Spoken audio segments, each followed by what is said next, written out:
Le 15 mars 1998, les gendarmes de la brigade d'Annecy reçoivent un appel étrange à 22h30. Une voix d'homme tremblante murmure quelques mots confus avant que la ligne ne se coupe brutalement. L'adresse transmise automatiquement correspond à une maison isolée au bord du lac, celle de la famille Mercier. Quand les patrouilles arrivent sur place 20 minutes plus tard, ils découvrent une porte grande ouverte, des lumières allumées partout et un silence absolu. À l'intérieur, tout semble figé dans un instant précis. La table de la salle à manger est dressée pour 4 personnes, les assiettes encore pleines de nourriture tiède. Les manteaux pendent au porte-manteau de l'entrée. Les clés de voiture reposent sur la console, les portefeuilles et les téléphones portables sont alignés sur le buffet. Mais aucune trace de la famille. Pas de signe de lutte, pas de message, pas de désordre. Juste une présence qui s'est évaporée entre le moment où le repas a été servi et celui où les gendarmes ont franchi le seuil. Ce qui glace le sang des enquêteurs, c'est cette phrase griffonnée à la hâte sur un bloc-notes près du téléphone, d'une écriture tremblante qui semble avoir été tracée dans l'urgence « Ils sont là, ne cherchez pas ». 20 ans plus tard, en 2018, un couple et leurs 2 enfants se présentent spontanément à la gendarmerie d'Annecy, affirmant être les Mercier disparus. Ils racontent une histoire qui défie toute logique et relance une enquête que beaucoup croyaient close pour toujours. En 1998, Annecy est encore une ville paisible, épargnée par les faits divers violents qui défrayent la chronique dans les grandes métropoles françaises. La région lémanique attire les familles en quête de tranquillité, de nature et de sécurité. C'est justement ce qui avait séduit Marc Mercier, 42 ans, ingénieur dans une entreprise d'électronique, et son épouse Claire, 38 ans, professeur de mathématiques au lycée Berthollet. Le couple avait acheté cette maison au bord du lac en 1995, une bâtisse des années 70 rénovée avec soin. Leurs 2 enfants, Thomas 15 ans et Léa 12 ans, sont décrits par tous comme des adolescents équilibrés, bien intégrés dans leurs établissements scolaires respectifs. Thomas excelle en sciences et rêve de devenir astrophysicien, tandis que Léa pratique la danse classique avec passion au conservatoire. Rien dans le comportement de la famille ne laisse présager un départ précipité ou une fuite organisée. Les voisins les plus proches, à près de 200 mètres, confirment que les Mercier menaient une vie tranquille et discrète, sans histoire particulière ni relation conflictuelle avec quiconque dans le voisinage. Le soir du 15 mars, Marc Mercier termine sa journée de travail comme à l'habitude vers 18h. Plusieurs collègues le croisent dans le parking de l'entreprise et remarquent qu'il semble pressé de rentrer chez lui, mais rien d'inhabituel dans son attitude. Claire, elle, a quitté le lycée en fin d'après-midi après avoir corrigé des copies dans la salle des professeurs. Une collègue lui parle brièvement vers 16h30 et note qu'elle paraît fatiguée, mais de bonne humeur. Les enfants rentrent du collège et du lycée par leurs propres moyens, comme chaque jour d'école. Ce qui suit reste un trou noir de 4 heures. Entre 18h, heure estimée du retour de Marc à la maison, et 22h30, moment de l'appel d'urgence, personne ne peut témoigner de ce qui s'est passé dans cette demeure isolée. L'analyse de la scène par les gendarmes révèle que le repas a été préparé, probablement par Claire selon les habitudes familiales, et qu'il a été servi aux alentours de 20h, heure habituelle du dîner chez les Mercier selon les proches. Le menu ce soir-là consistait en une blanquette de veau, un plat que Claire préparait régulièrement le dimanche. Mais ce jour est un dimanche ordinaire de mars. Quand les premières équipes de gendarmerie pénètrent dans la maison ce 15 mars à 22h50, ils découvrent un tableau surréaliste. Les couteaux et fourchettes reposent dans les assiettes comme si les convives s'apprêtaient à commencer leur repas. Un verre de vin rouge est renversé sur la nappe, la tache encore humide formant une auréole sombre. La télévision du salon diffuse les informations de 20h sur France 2, le volume baissé au minimum. Dans la cuisine, une casserole d'eau bout toujours sur la cuisinière, l'eau s'étant presque entièrement évaporée. C'est ce détail qui convainc les enquêteurs que quelque chose de grave et de soudain s'est produit. Avant de poursuivre cette histoire troublante qui a marqué la Haute-Savoie pendant 2 décennies, dites-nous en commentaire de quelle ville vous nous regardez aujourd'hui. Cette affaire n'est que l'une des nombreuses disparitions inexpliquées que nous allons explorer ensemble sur cette chaîne. Si les mystères criminels et les enquêtes non résolues vous fascinent autant qu'ils nous intriguent, pensez à vous abonner pour ne manquer aucun de nos prochains récits. Et si vous voulez que nous continuions à fouiller dans les archives des affaires les plus déconcertantes de France, laissez un like dès maintenant. L'enregistrement de l'appel d'urgence constitue la première pièce versée au dossier de l'enquête. Les techniciens de la gendarmerie passent des heures à analyser la bande, cherchant le moindre indice dans les quelques secondes de communication. On entend distinctement la voix de Marc Mercier, identifiée formellement par reconnaissance vocale, mais elle semble altérée par la peur ou l'épuisement. Il prononce des mots hachés, presque incompréhensibles, où l'on distingue « ils arrivent »,« les enfants » et « trop tard ». Puis un bruit sourd, comme une chute ou un choc violent, suivi d'un grésillement avant la coupure nette de la ligne téléphonique. Les techniciens de France Télécom interviennent dès le lendemain matin pour examiner l'installation. La ligne n'a pas été sectionnée physiquement. Elle s'est simplement interrompue comme lors d'une déconnexion normale. Aucune trace de sabotage, aucun dysfonctionnement technique identifiable.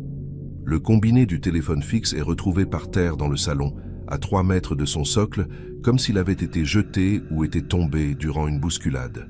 Mais là encore, rien dans la pièce n'indique une altercation ou une intrusion violente. Les meubles sont à leur place. Aucun objet de valeur n'a disparu. Le commandant Bertrand, qui prend la direction de l'enquête dès le lendemain, ordonne immédiatement des recherches dans un périmètre de 5 km autour de la maison. Des plongeurs de la gendarmerie inspectent le lac d'Annecy sur plusieurs centaines de mètres de berge. Des maîtres chiens parcourent les bois environnants, suivant des pistes qui s'évanouissent systématiquement après quelques centaines de mètres. L'hypothèse d'une noyade collective est rapidement écartée, celle d'une fuite dans les montagnes également, compte tenu de l'absence totale de préparation et des affaires personnelles laissées sur place. Les relevés d'empreintes dans la maison ne révèlent que celles des membres de la famille et de quelques proches venus régulièrement, comme la sœur de Claire ou le père de Marc. Aucune empreinte inconnue, aucune trace de pas étrangère dans le jardin boueux ce soir de mars pluvieux. Les seules empreintes de chaussures identifiées correspondent aux modèles portés habituellement par Marc et Claire. Sur le chemin de gravier menant à la route départementale, les enquêteurs relèvent des traces de pneus récentes, mais impossibles à dater précisément. Elles pourraient appartenir à n'importe quel véhicule passé dans les dernières 48 heures. L'examen minutieux des relevés bancaires ne montre aucun retrait inhabituel dans les semaines précédant la disparition. Marc et Claire n'ont pas vidé leur compte, n'ont pas souscrit d'assurance-vie supplémentaire, n'ont pas effectué de transfert suspect. Leurs cartes bancaires ne sont plus utilisées après le 15 mars. Les factures de téléphone mobile révèlent des communications parfaitement ordinaires, essentiellement avec la famille proche, les collègues de travail et les établissements scolaires des enfants. Le dernier appel passé par Marc remonte à 17h30, une conversation de 3 minutes avec un collègue pour confirmer un rendez-vous professionnel du lendemain. Les enquêteurs interrogent systématiquement tous les proches, collègues et connaissances de la famille.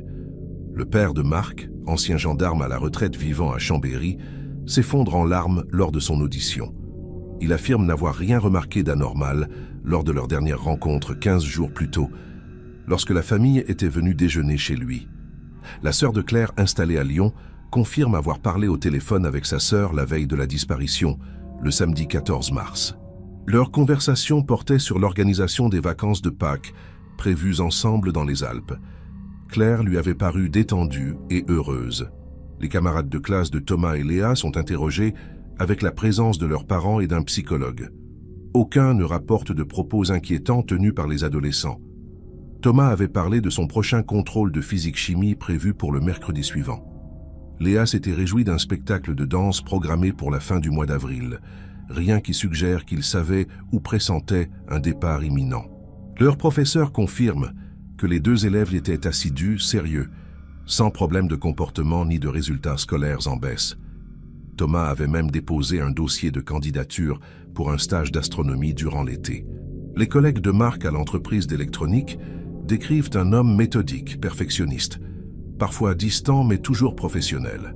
Personne ne lui connaît d'ennemis, de dettes de jeu, de liaisons extra-conjugales ou de comportements suspects. Son supérieur hiérarchique précise que Marc travaillait sur un projet de développement de composants pour l'aéronautique, un contrat classique sans dimension confidentielle particulière. Aucun indice que Marc aurait pu être mêlé à une affaire d'espionnage industriel ou de détournement de fonds. Ces dossiers professionnels sont passés au crible sans révéler la moindre irrégularité.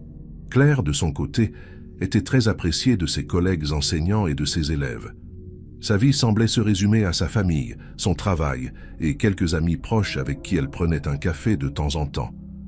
Elle n'avait pas d'activité associative particulière, ne militait dans aucun parti politique, ne fréquentait aucun groupe religieux ou philosophique. Les parents d'élèves interrogés la décrivent comme une professeure exigeante mais juste, investie dans son métier. Aucun conflit majeur avec un élève ou une famille n'est recensé dans les archives de l'établissement. Son casier judiciaire, comme celui de Marc, est vierge. Le bloc-notes avec la phrase « Ils sont là, ne cherchez pas » devient rapidement l'élément le plus troublant du dossier. L'expertise graphologique confirme qu'il s'agit bien de l'écriture de Marc, mais dans un état de stress ou de précipitation extrême. Les mots sont tracés avec une pression irrégulière. Certains traits sont tremblés. La fin de la phrase part vers le bas de la page, comme si la main avait glissé. Mais que signifie cette phrase énigmatique? Qui sont-ils? Pourquoi ne pas chercher? S'agit-il d'un avertissement, d'une menace, d'un aveu? Les experts en criminologie se perdent en conjectures. La médiatisation de l'affaire commence dès la fin du mois de mars 1998. Les journaux locaux puis nationaux s'emparent de cette disparition mystérieuse d'une famille entière, sans violence apparente, sans mobile identifiable. Des centaines de témoignages affluent à la gendarmerie, certains farfelus, d'autres troublants. Un homme affirme avoir croisé la famille Mercier dans une station-service près de Grenoble le 16 mars au matin. Mais les caméras de surveillance infirment formellement cette déclaration. Une femme prétend avoir vu Claire monter dans une voiture noire devant le lycée le vendredi précédent, mais personne d'autre ne corrobore ce témoignage. Le commandant Bertrand constitue une cellule d'enquête dédiée de 12 gendarmes qui vont travailler à plein temps sur cette affaire pendant 6 mois.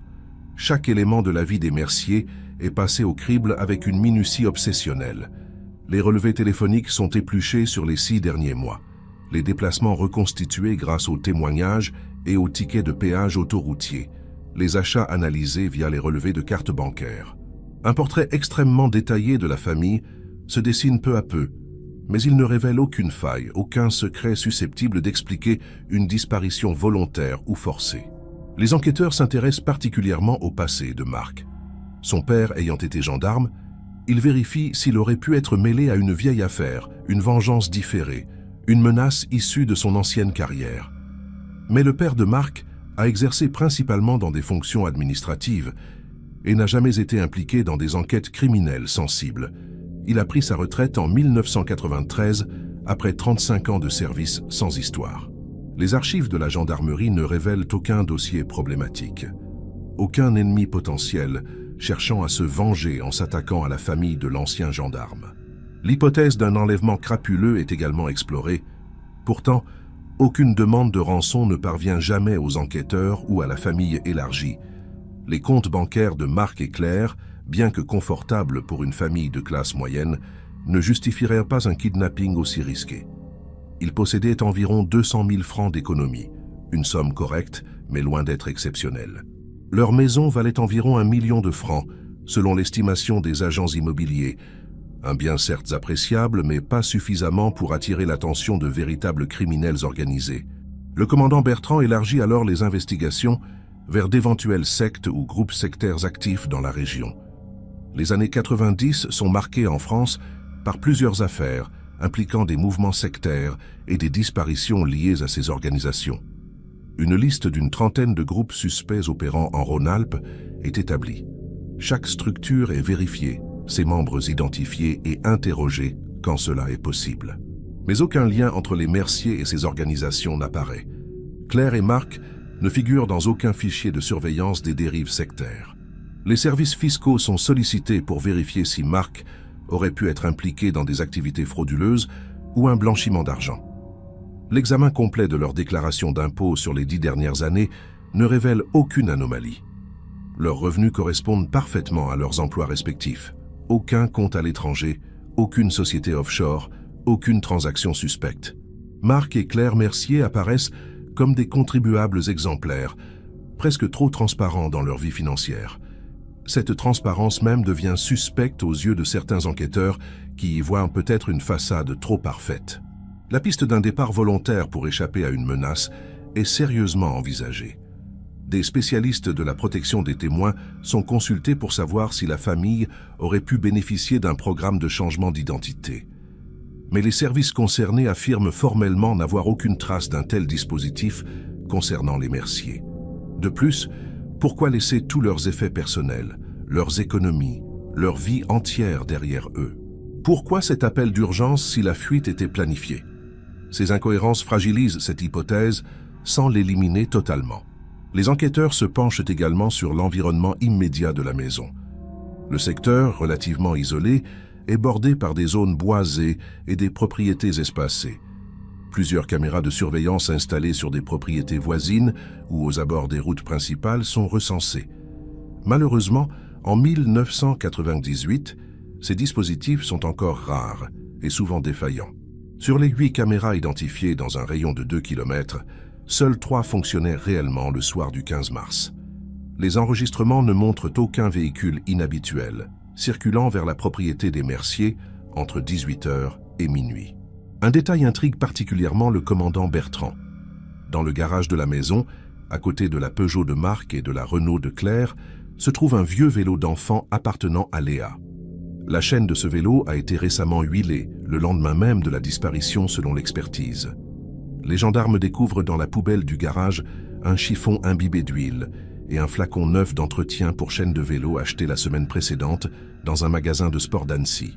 Pourquoi quelqu'un aurait-il pris le temps d'entretenir ce vélo juste avant ou juste après la disparition? Léa ne l'utilisait plus depuis 2 ans. Les auditions se multiplient pendant tout le printemps, 1998. Plus de 200 personnes sont entendues, certaines à plusieurs reprises. Les collègues, les voisins, les commerçants du quartier, les professeurs, les parents d'élèves, les membres des clubs sportifs fréquentés par les enfants, tous défilent dans les bureaux de la gendarmerie. Chaque témoignage est recoupé, vérifié, confronté aux autres.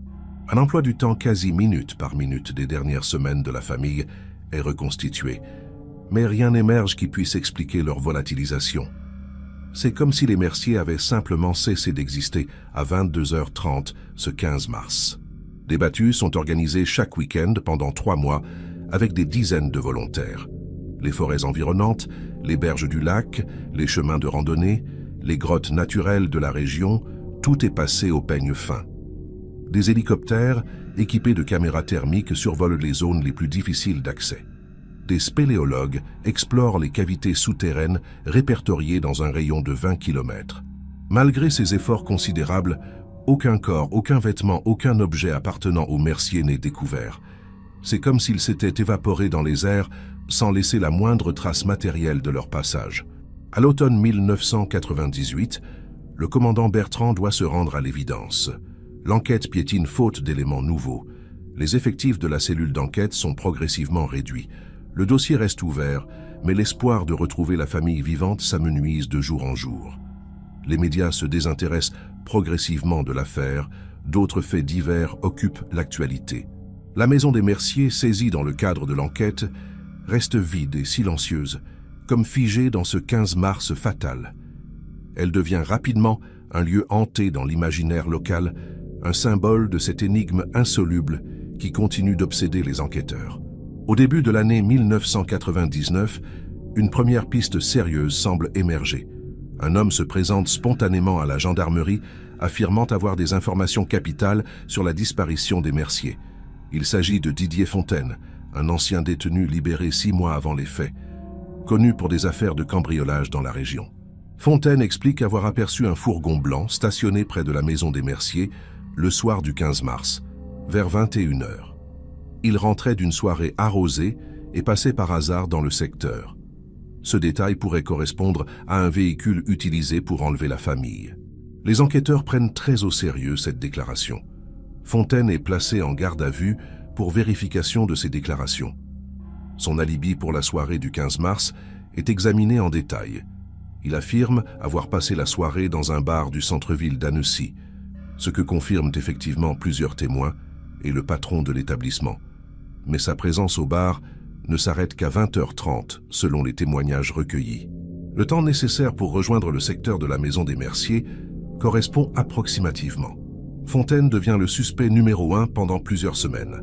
Son logement est perquisitionné de fond en comble. Les gendarmes découvrent du matériel de cambriolage, des objets volés provenant d'autres infractions, mais rien qui puisse le relier au Mercier. Pas de vêtements leur appartenant, pas d'objets personnels, pas de traces biologiques. Son véhicule, une vieille Renault, est passé au luminol et à tous les examens possibles. Aucune trace de sang, aucun cheveu, aucune fibre textile correspondant aux victimes. Les relevés téléphoniques de Fontaine ne montrent aucun contact avec des complices potentiels qui auraient pu l'aider à organiser un enlèvement. Après 6 semaines d'investigation intensive, il doit être relâché faute de preuves. Une deuxième piste apparaît en mars 2000, exactement 2 ans après la disparition. Une femme contacte la gendarmerie depuis la Belgique, affirmant avoir vu Claire Mercier dans une boulangerie de Bruxelles. Elle est formelle sur l'identification, ayant été collègue de Claire pendant 2 ans dans un précédent établissement scolaire. Selon son témoignage, Claire portait des lunettes de soleil malgré le temps couvert, semblait nerveuse et s'est enfuie en l'apercevant. Une équipe est immédiatement dépêchée sur place en coordination avec les autorités belges. La boulangerie est identifiée, son gérant interrogé, mais il ne reconnaît pas la photo de Claire. Les caméras de surveillance du quartier bruxellois sont visionnées pendant des jours. Plusieurs femmes correspondant vaguement au signalement sont filmées, mais aucune ne ressemble vraiment à Claire Mercier. L'ancienne collègue est réentendue. Elle maintient son témoignage mais admet ne pas avoir vu la femme très longtemps et de relativement loin. Les policiers belges mènent une enquête de voisinage approfondie dans le secteur. Personne ne connaît une Claire Mercier ou une femme française correspondant à son signalement. Cette piste s'évanouit à son tour après plusieurs mois d'investigations infructueuses en Belgique et dans les pays limitrophes. En 2002, un chasseur découvre dans une forêt du Jura, à environ 80 km d'Annecy, un portefeuille partiellement décomposé par l'humidité. Les papiers d'identité sont illisibles, mais le format du portefeuille correspond à celui que possédait Marc Mercier selon les descriptions de sa famille. L'objet est immédiatement transmis aux enquêteurs. Les analyses ADN sont lancées sur les traces biologiques résiduelles. Pendant plusieurs semaines, l'espoir renaît de retrouver enfin une trace concrète des disparus. Le lieu de la découverte fait l'objet de fouilles intensives sur un périmètre de plusieurs hectares. Les résultats des analyses ADN tombent comme un coup de massue. Le portefeuille n'appartient pas à Marc Mercier, mais à un randonneur suisse disparu lui aussi quelques années auparavant dans des circonstances non élucidées. Cette coïncidence macabre ne fait qu'ajouter à la confusion. Pourquoi ce portefeuille se trouve-t-il précisément dans une zone géographique qui aurait pu correspondre à un itinéraire de fuite des Merciers? S'agit-il d'une pure coïncidence ou d'un élément d'un puzzle plus vaste que personne ne parvient à assembler? Les enquêteurs repartent une nouvelle fois bredouille. Un profileur criminel de la police judiciaire de Lyon est consulté en 2003 pour apporter un regard neuf sur le dossier. Après avoir étudié pendant 3 mois l'ensemble des pièces de la procédure, il établit plusieurs hypothèses. La première privilégie un enlèvement planifié par une organisation criminelle pour des raisons encore inconnues, peut-être liées au travail de Marc dans l'électronique. La seconde évoque une fuite organisée pour échapper à une menace grave que la famille aurait tue à tout le monde. La troisième, plus sombre, suggère un drame familial suivi d'un suicide collectif avec dissimulation des corps. Aucune de ces théories ne peut être confirmée ni infirmée. Cette dernière hypothèse, celle du drame familial, choque profondément les proches des Merciers. Le père de Marc et la sœur de Claire s'insurgent contre cette théorie qu'ils jugent infamante et totalement contraire à la personnalité de Marc et Claire. Ils rappellent que la famille était heureuse, soudée, sans problème financier ni conflit majeur. Aucun signe avant-coureur de dépression ou de déséquilibre mental n'avait été détecté. Cette hypothèse est finalement écartée par le commandant Bertrand lui-même, qui, après 5 ans d'enquête, connaît le dossier mieux que personne et ne croit pas à cette version. En 2005, 7 ans après la disparition, une information anonyme parvient à la gendarmerie par courrier postal. La lettre, postée de Paris, affirme que les Merciers sont vivants et vivent sous une nouvelle identité dans un pays d'Amérique du Sud, sans préciser lequel. L'écriture est déguisée. Aucune empreinte digitale n'est relevée sur le papier. Le texte est court, énigmatique, sans aucun détail permettant de vérifier la véracité de l'information. Interpol est saisi. Des vérifications sont lancées auprès des consulats français au Brésil, en Argentine, au Chili et en Uruguay. Aucun ressortissant français correspondant au signalement des Mercier n'est identifié dans ces pays. Cette lettre anonyme relance néanmoins l'intérêt médiatique pour l'affaire. Plusieurs émissions de télévision consacrent des reportages aux Mercier, diffusent leurs photos, appellent à témoignages. Des dizaines de signalements affluent de toute l'Europe et même de l'étranger. Chaque piste est vérifiée avec sérieux malgré les moyens limités. Une femme aperçue à Barcelone, un homme ressemblant à Marc dans un aéroport de Rome, des adolescents qui pourraient être Thomas et Léa dans une école internationale de Genève. Toutes ces pistes aboutissent à des impasses. Soit les personnes signalées n'ont aucun lien avec les Mercier, soit les témoins se sont trompés de bonne foi. Le dossier Mercier devient progressivement une affaire froide, un cold case comme on commence à les appeler, en s'inspirant de la terminologie américaine. En 2010, 12 ans après les faits, la gendarmerie procède à une dernière grande vague de réaudition de tous les témoins clés. Certains sont décédés entre-temps, d'autres ont déménagé loin de la région. Les souvenirs se sont estompés avec le temps. Personne n'apporte d'éléments nouveaux. Le commandant Bertrand, désormais proche de la retraite, avoue dans un entretien au journal local que cette affaire reste la plus frustrante de sa carrière. Il a le sentiment d'être passé à côté de quelque chose d'évident, sans jamais savoir quoi. Le 23 février 2018, 20 ans presque jour pour jour après la disparition, un événement incroyable se produit. Un homme d'une quarantaine d'années se présente à l'accueil de la gendarmerie d'Annecy en début d'après-midi. Il est accompagné d'une femme du même âge et de deux jeunes adultes, un homme et une femme. Ils demandent à parler au responsable de l'enquête sur la famille Mercier. L'agent d'accueil, interloqué, les fait patienter et prévient immédiatement le capitaine Dumont, qui a repris le dossier après le départ en retraite du commandant Bertrand. Ce qui se passe ensuite défie toute logique. L'homme qui se tient devant le capitaine Dumont affirme être Marc Mercier. La femme serait Claire, et les deux jeunes adultes, Thomas et Léa.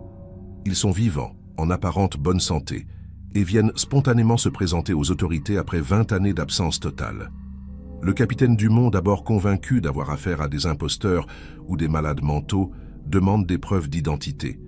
Les 4 personnes n'ont aucun papier sur elles. Mais l'homme donne des détails sur la maison, sur la soirée du 15 mars 1998, sur des éléments qui n'ont jamais été rendus publics dans les médias.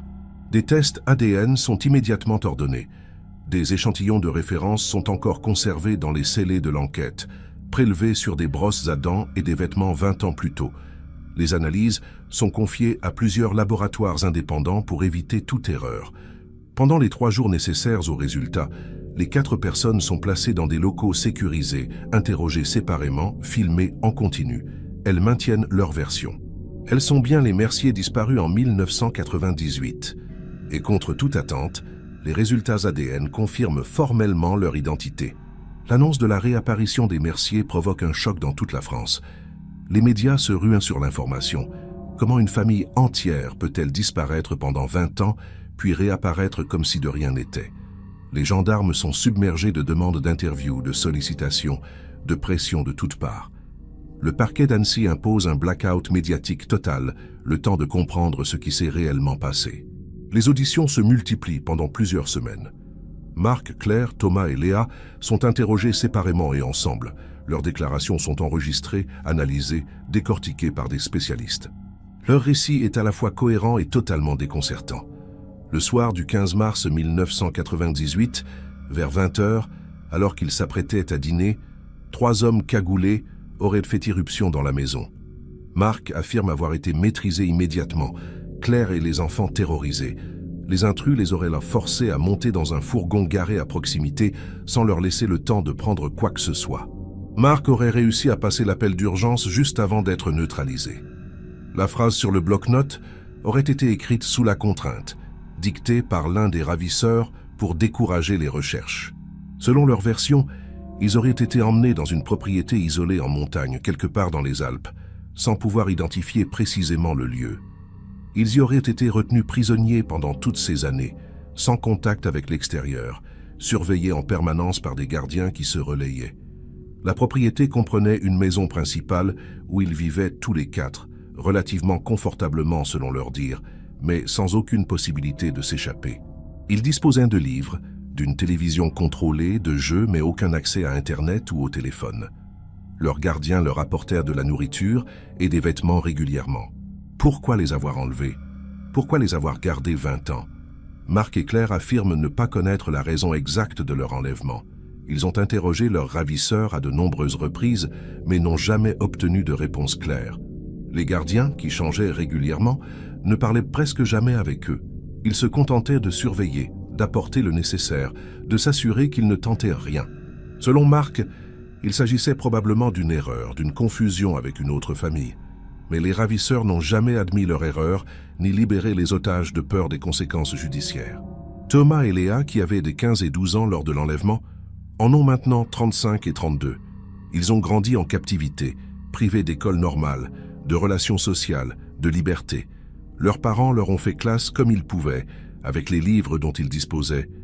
Léa raconte avoir appris à lire de façon plus approfondie durant ces années, avoir dévoré des centaines de romans. Thomas explique avoir maintenu son intérêt pour les sciences grâce à des manuels que leurs gardiens acceptaient parfois de leur fournir.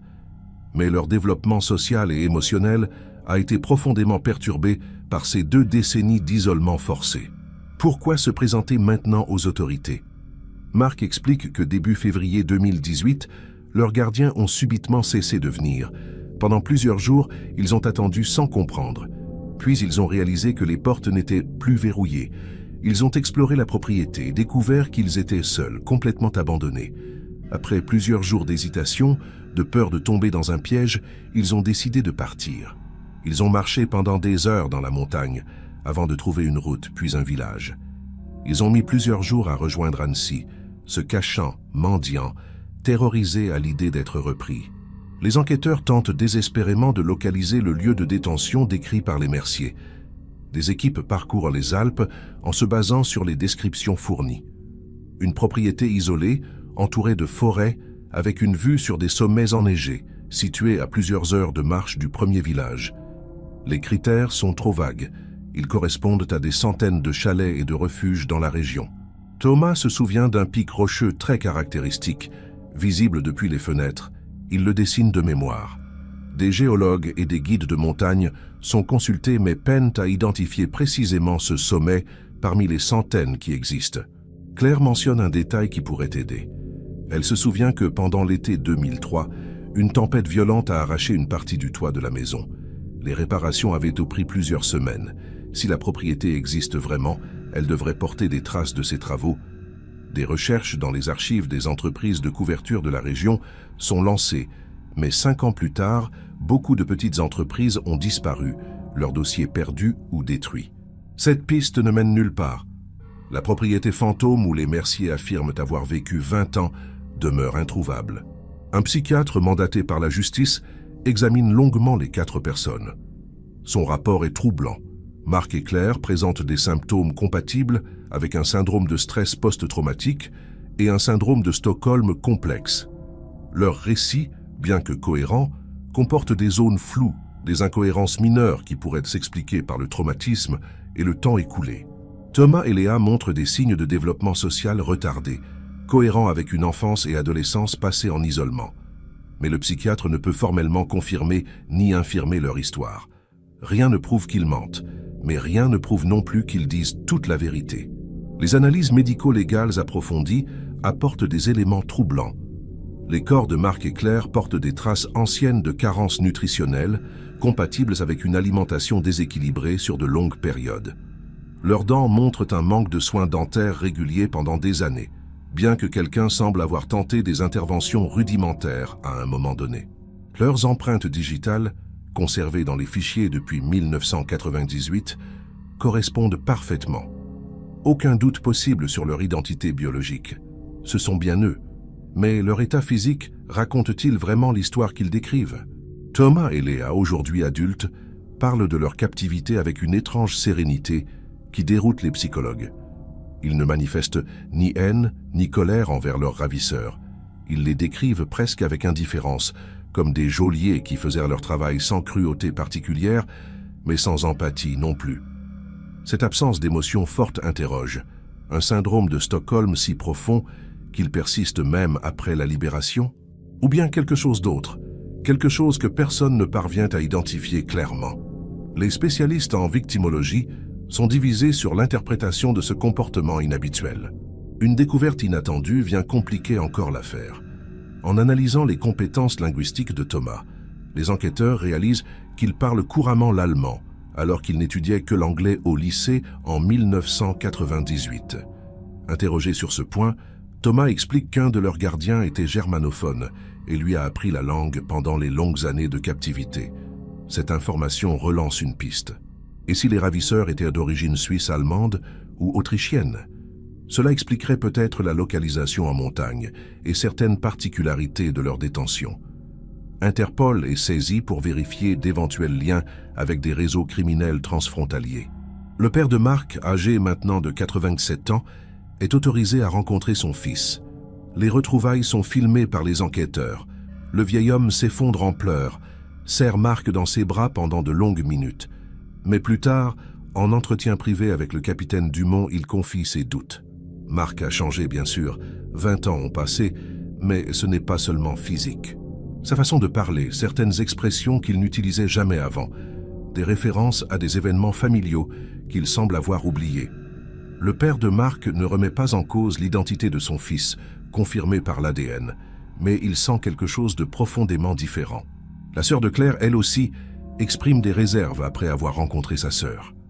Claire se souvient de leur enfance, de leurs parents, mais certains détails sont flous ou inexacts. Elle ne se rappelle pas le nom de leur chien de jeunesse, confond des dates importantes, semble avoir perdu certains souvenirs pourtant fondateurs. Est-ce l'effet du traumatisme et du temps, ou bien y a-t-il autre chose?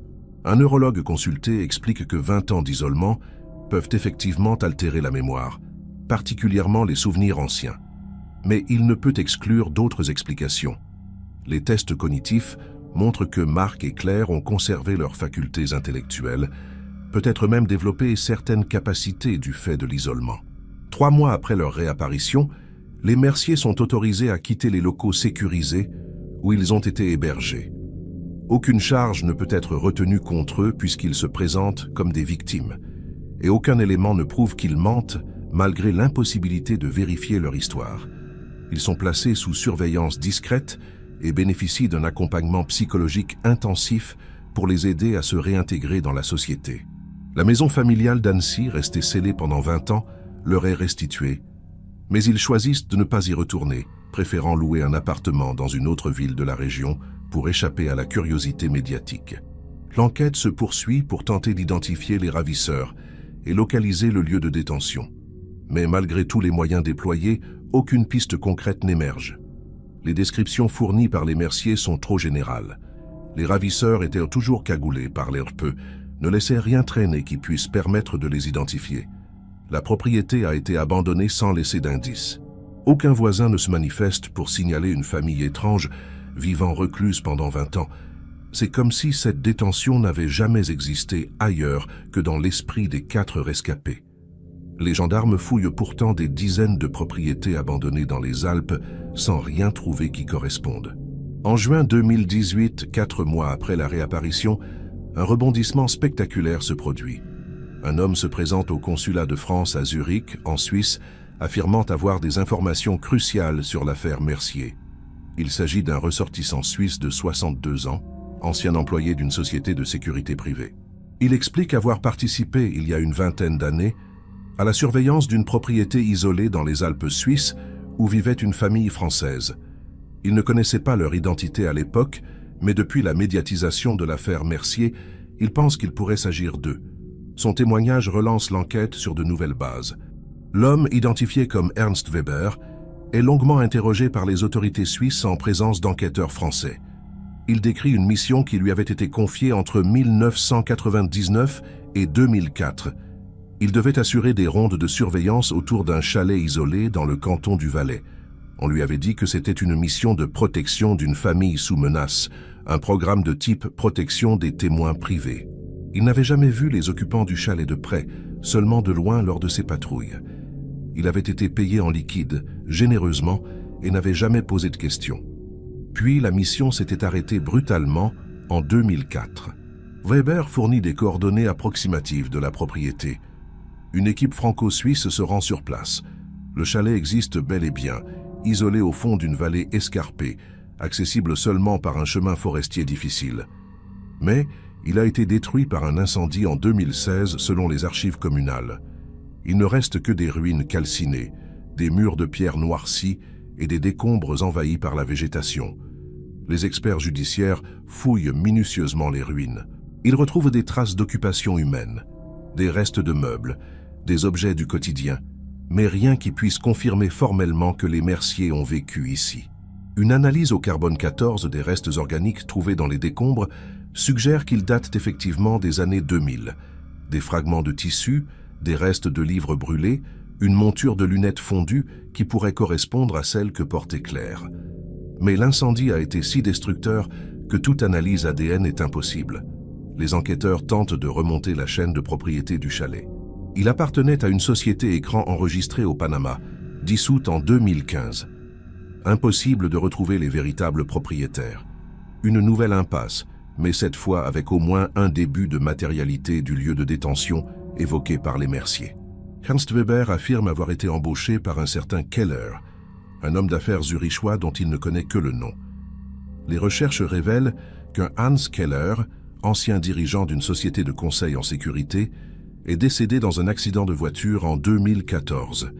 Ses archives professionnelles ont été détruites après sa mort selon les souhaits exprimés dans son testament. Une fois de plus, la piste s'arrête net. Keller travaillait-il pour quelqu'un d'autre? Était-il lui-même le commanditaire de l'enlèvement? Personne ne peut le dire. Sa famille, interrogée, affirme n'avoir jamais entendu parler des Mercier ni d'aucune affaire impliquant une détention illégale. Aujourd'hui, en 2025, 7 ans après leur réapparition, les Mercier vivent discrètement dans une ville de taille moyenne de la région Rhône-Alpes, dont le nom n'a jamais été révélé pour préserver leur tranquillité. Marc travaille comme consultant informatique sous sa véritable identité. Claire donne des cours particuliers de mathématiques. Thomas est devenu développeur web. Léa s'est mariée et attend son premier enfant. Ils ont progressivement reconstruit une vie apparemment normale, même si les séquelles psychologiques de leur calvaire restent profondes. Ils refusent désormais toute interview, tout contact avec les médias. Ils veulent oublier, tourner la page sur ces 20 années volées. L'enquête sur leur enlèvement reste officiellement ouverte, mais les investigations sont au point mort depuis 2020. Le chalet brûlé en Suisse constitue la seule trace matérielle potentielle de leur détention, mais elle reste invérifiable. Ernst Weber a été le seul témoin à se manifester, malgré les appels répétés lancés par les autorités.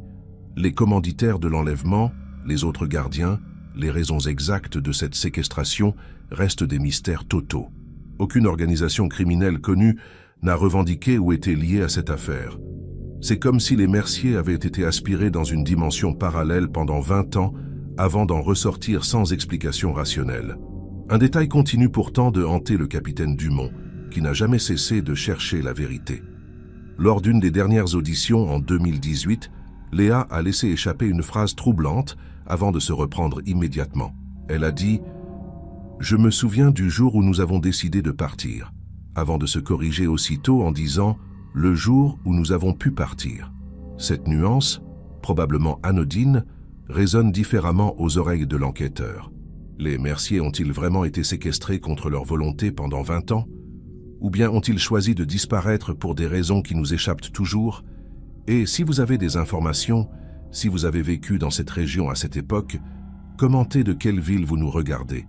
Abonnez-vous pour suivre nos prochaines enquêtes sur les mystères français et laissez un like pour que nous continuions à chercher la vérité dans ces affaires qui défient l'entendement.